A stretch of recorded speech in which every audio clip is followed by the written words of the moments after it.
Mesdames et messieurs, bonsoir et bienvenue dans ce journal. Voici les titres. Destitution du président de la Renaissance du Bénin, Léadi Soglo, a été déchargé par des membres de ce parti au cours d'une réunion du bureau politique qui a eu lieu en fin de semaine dernière. Vous suivrez dans un instant l'avis de quelques Béninois à ce propos. Les candidats au baccalauréat rentrent depuis ce matin en possession de leur lettre de convocation. La distribution pour le compte des départements de l'Atlantique et du littoral se déroule au CEJ Sainte-Rita à Cotonou.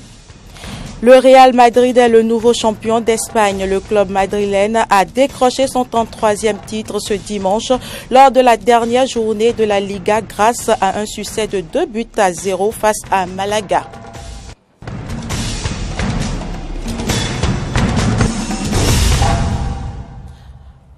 Merci pour l'attention. Léadi Soglo, président de la Renaissance du Bénin, a été destitué ces derniers jours par des membres du bureau politique du parti.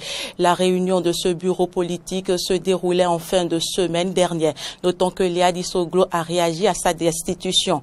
Dans un communiqué publié ce 20 mai, on peut lire que son auteur réaffirme que le seul et légitime président reste et demeure M. Léadi Soglo et qu'il ne pourrait être déchu par un groupuscule dénué de toute légitimité et se réserve le droit d'exercer toute action idoine en vue de préserver l'unité et la cohésion au sein du parti. Fin de citation. La destitution de Léadi Vinoyon Soglo, on en parle encore. Que pensent les Béninois de cette décision des membres du bureau du parti RB? Mori Agua et Fréjus Fiossi ont recueilli pour vous les avis de quelques citoyens. Suivez plutôt. Il ne faut pas que la politique autrement là touche jusqu'à la RB. Cette politique autrement là ne doit pas aller jusqu'à la RB. Il va falloir que la RB évite ça. Et moi, sans vous mentir, je condamne comment on appelle, Pépé et Mémé. Je les condamne parce que ils ont vu leur logo ailleurs, mais ils sont allés ailleurs.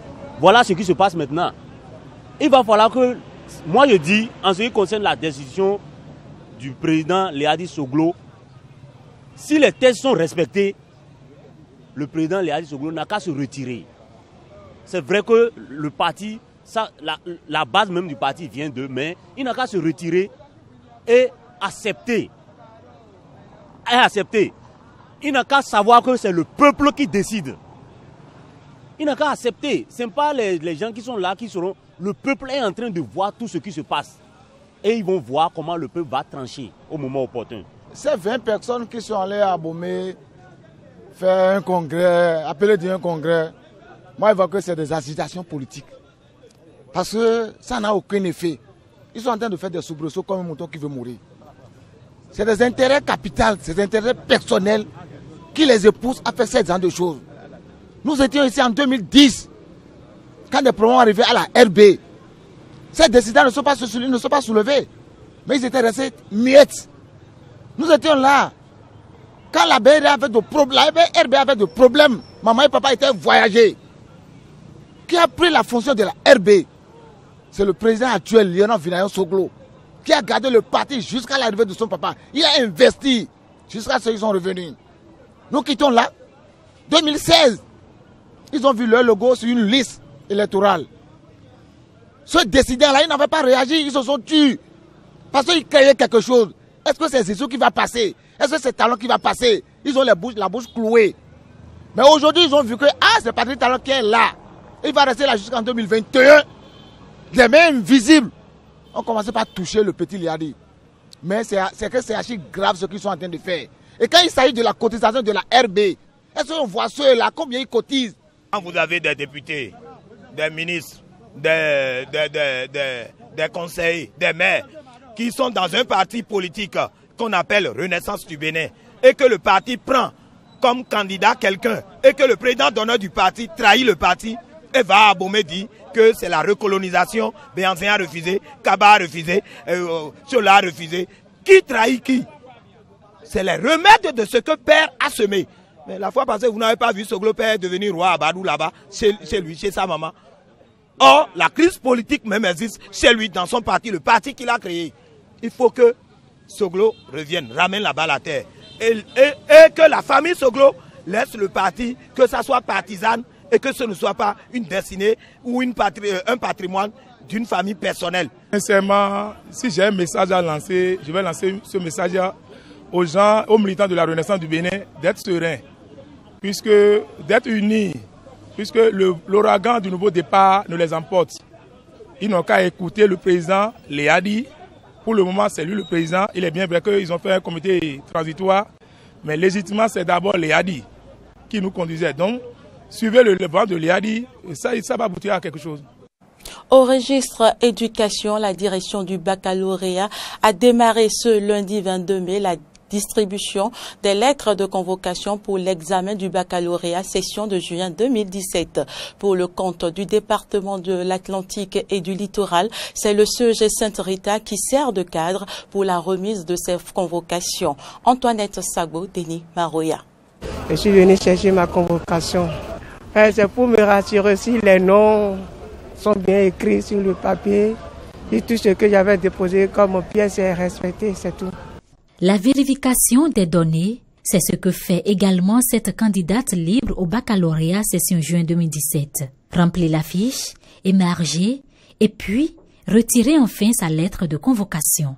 Cette phase a démarré ce lundi 22 mai 2017 au collège Sainte-Rita de Cotonou pour le compte des départements de l'Atlantique et du littoral. Les chefs d'établissement et les candidats libres viennent retirer leurs lettres de convocation. Parmi les candidats libres,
S'il se rapproche de l'office du baccalauréat, ça sera corrigé à temps. Ou bien les noms, quelqu'un qui s'appelle Kodjo, il y a Kodjo avec C, Kodjo avec K, peut-être même avec Q, je ne sais pas. Donc tout ceci sera corrigé.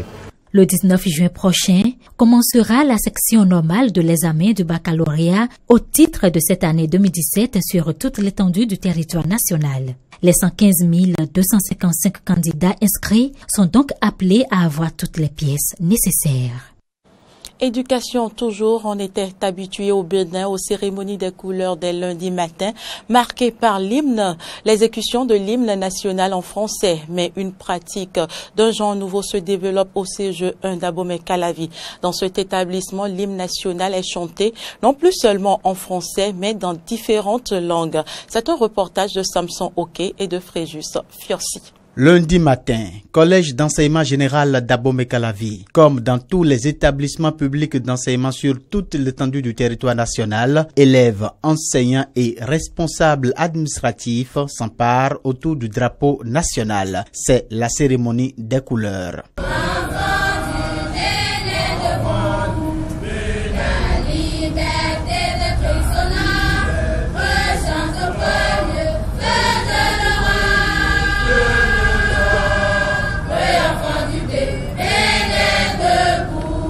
Ici, au CEG d'Abomey-Calavi, cette cérémonie prend une allure particulière. Les élèves fredonnent l'hymne national dans différentes langues nationales.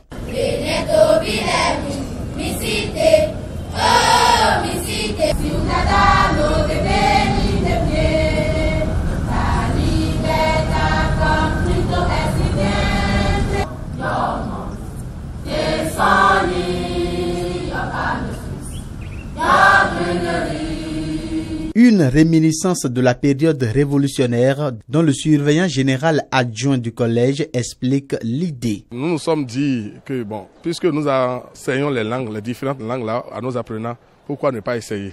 Nous leur avons demandé de trouver les tests et de commencer par essayer. Nous avons trouvé parmi eux des élèves qui peuvent mieux faire, qui peuvent nous aider à réussir cette entreprise-là.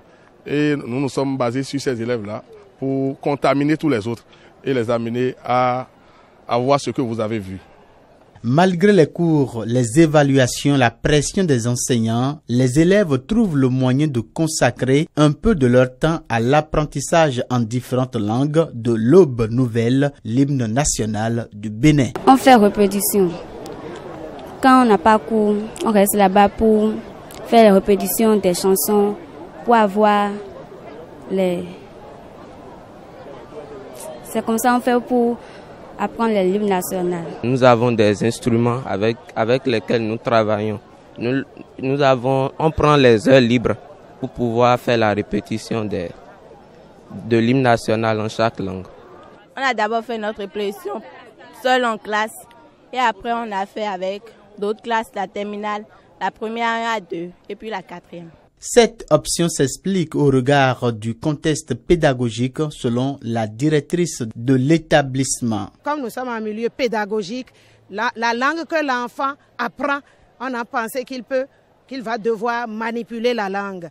Et quand il est en train de manipuler la langue, vous savez que c'est par les chansons que les professeurs nous amènent à la connaissance et à la manipulation des langues.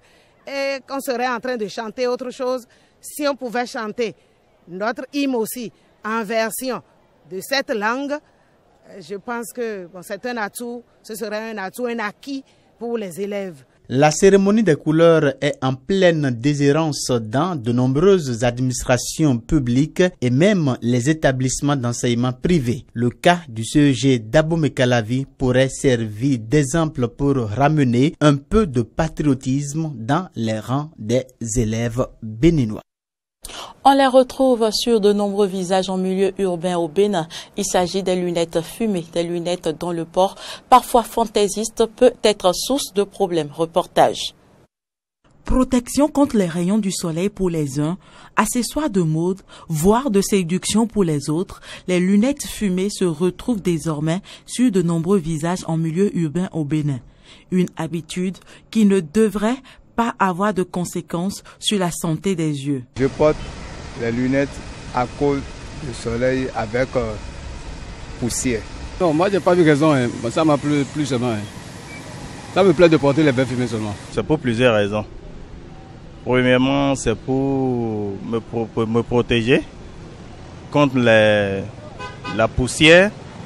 Secondo, c'est pour ne pas, comment dirais-je, mettre mes yeux en contact des rayons solaires. Le risque pourtant n'est pas nul. Dans certains cas, et avec le temps, l'usage des verres fumés est susceptible de détériorer l'acuité visuelle. Alors, que ce soit un verre positif, un verre négatif ou un verre d'astigmatisme, on peut les avoir fumés. Et souvent, ça vient de l'Occident. Il y a des décharges de verre qui viennent de l'Occident où vous avez ce type de verre-là, des verres qui sont positifs ou bien qui ont des numéros composés, qui sont fumés et qui se retrouvent sur le marché que les gens vendent. Alors, quelqu'un qui dit, bon, moi c'est un baba, je veux un verre fumé, il commence par porter, il va porter préjudice à sa santé oculaire. Donc, ce n'est pas une pratique à encourager. Le port des lunettes, quelle qu'elle soit, ne devrait pas se faire au hasard. En attendant de le savoir, les Béninois en font un usage pour le moins abusif. Actualité en dehors du Bénin, un drame est survenu ce week-end dans la région du centre-ouest du Burkina Faso. C'est la conséquence des affrontements qui ont opposé des structures d'autodéfense spécialisées dans la lutte contre le vol et les braquages, entre autres, et les villageois. Le drame a fait 5 morts et de nombreux blessés. Et on apprend aussi qu'une délégation gouvernementale s'est rendue sur les lieux de ces affrontements pour rencontrer les familles et les rassurer que des mesures sont prises pour leur sécurité, nous précise RFI. Au Nigeria, les 82 filles enlevées par Boko Haram et récemment libérées ont retrouvé leurs parents. Elles ne les avaient pas vus depuis 3 ans. De quoi rendre les retrouvailles pleines d'émotions. Horacia Djodji. Les 82 lycéennes de Chibok, enlevées par Boko Haram et récemment libérées, ont retrouvé samedi pour la première fois leurs parents qu'elles n'avaient pas vus depuis 3 ans.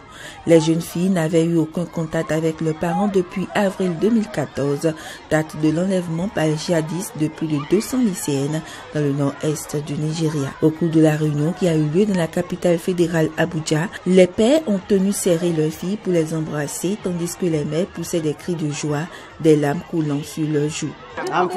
Je suis plein de joie, rien de plus que de joie.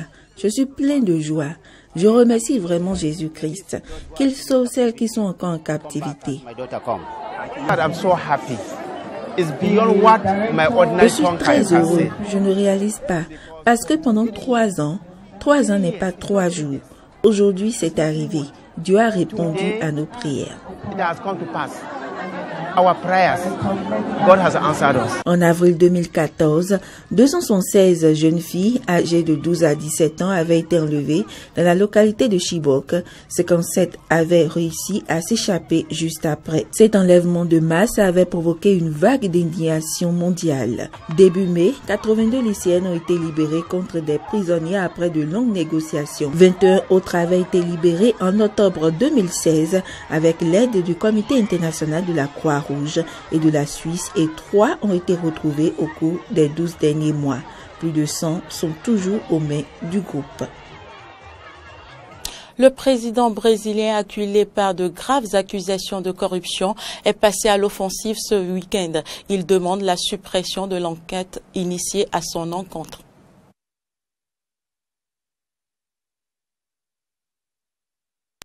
Acculé par de graves accusations de corruption et d'entrave à la justice, le président brésilien Michel Temer est passé à l'offensive samedi en demandant la suspension de l'enquête à son encontre, tandis que les appels à la démission continuent de se multiplier. Je continuerai à la tête du gouvernement, a martelé le chef de l'État dans sa 2e allocution depuis que le scandale a éclaté mercredi soir, quand le journal O Globo a révélé l'existence d'un enregistrement diffusé depuis par la justice dans lequel il donne son accord au versement de pots de vin. Ces dessous de table viseraient à acheter le silence d'Eduardo Cunha, ancien patron de la Chambre des députés, aujourd'hui en prison pour son implication dans le scandale Petrobras. Temer a affirmé samedi que cet enregistrement clandestin avait été manipulé et a demandé à la Cour suprême de suspendre l'enquête jusqu'à ce que son authenticité soit avérée.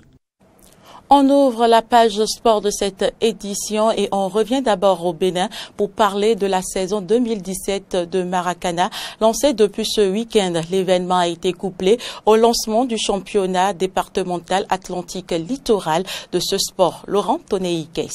C'est sur l'esplanade du stade général Mathieu Kékou de Cotonou que le public sportif a eu droit ce samedi 20 mai au lancement de la saison 2017 de Maracana, couplé avec le démarrage de la phase départementale Atlantique Littoral du championnat national de Maracana. Selon Lucien Sonroulé, président de la Ligue départementale Océan, ce championnat amorcera le développement du Maracana dans les départements de l'Atlantique et du Littoral. Il rappelle aux Maracaniens les valeurs et les défis à relever.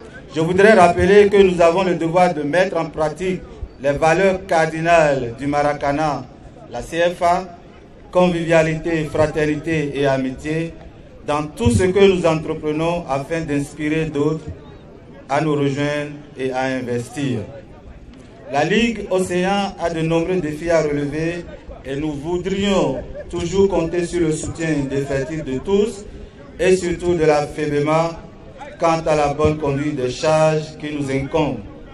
Continuons la lutte et avançons toujours malgré les obstacles. Ce n'est que de cette manière que nous arriverons à atteindre nos divers objectifs. Le président de la Fédération béninoise du Maracana a dans son allocution demandé aux Maracaniens de se conformer aux tests et lois de ce championnat. Il a par ailleurs remercié le ministère des Sports et les partenaires qui les ont soutenus. Le directeur des sports d'élite Bonaventure Kofi Kodia, représentant le ministre des Sports Oswald Omeki, est revenu sur l'importance de ce championnat pour la Fédération béninoise du Maracana et le ministère des Sports. Il a ensuite adressé ses félicitations à la fédération avant de revenir sur les règles du jeu. Je voudrais, à cette occasion, au nom du ministre des Sports, adresser toutes mes chaleureuses félicitations à la Fédération béninoise de Maracana pour son dynamisme et les exhorter à poursuivre résolument ses activités au profit du développement du sport en général et du Maracana en particulier pour un Bénin révélé. Quant à vous, jeunes, je voudrais vous rappeler que le plus important est toujours ce qui reste à faire. C'est pourquoi je vous exhorte d'une part à compétir en respectant vos règles de compétition, en combattant sans violence, avec technicité et dignité. Je voudrais aussi un arbitrage sans parti pris. 3 matchs ont été disputés ce samedi. Dans la catégorie Open, Abam de l'Université d'Abomey-Calavi a battu Rafale de Révier 3-1. Pour les seniors, l'équipe de MCA a laminé Sacre 5-1. Quant aux vétérans, Rafale de Révier a battu Sacre sur le score sans appel de 4-0. Football, le Bénin et le Burkina Faso ont fait match nul de 2 buts partout ce dimanche à Cotonou. Il s'agissait pour les Béninois d'une rencontre amicale de préparation du championnat d'Afrique des Nations 2018. On rappelle que les deux sélections s'étaient déjà séparées sur un score nul d'1 but partout. Cela se passait au Burkina Faso. Football européen, le Real Madrid est devenu hier le nouveau champion d'Espagne. Le club des Merengues a remporté la Liga, sa 33e Liga et la première depuis 2012. Elle doit ce succès à sa victoire de la dernière journée obtenue face à Malaga, 2-0. Le Real Madrid termine la saison avec 93 points. Comme le Real Madrid, la Juventus a aussi remporté son championnat toujours ce dimanche. C'est le 6e titre d'affilée pour la vieille dame. Il faut préciser que la Juve est devenue championne à une journée de la fin de la Série A. Prochaine étape pour la Juventus, la finale de la C1 le 3 juin 2017 face au Real Madrid. C'est la fin de ce journal. Merci de l'avoir suivi. Nos informations sont aussi à suivre sur les réseaux sociaux Facebook et Twitter et sur notre site internet benin-eden.tv. Bonsoir chez vous.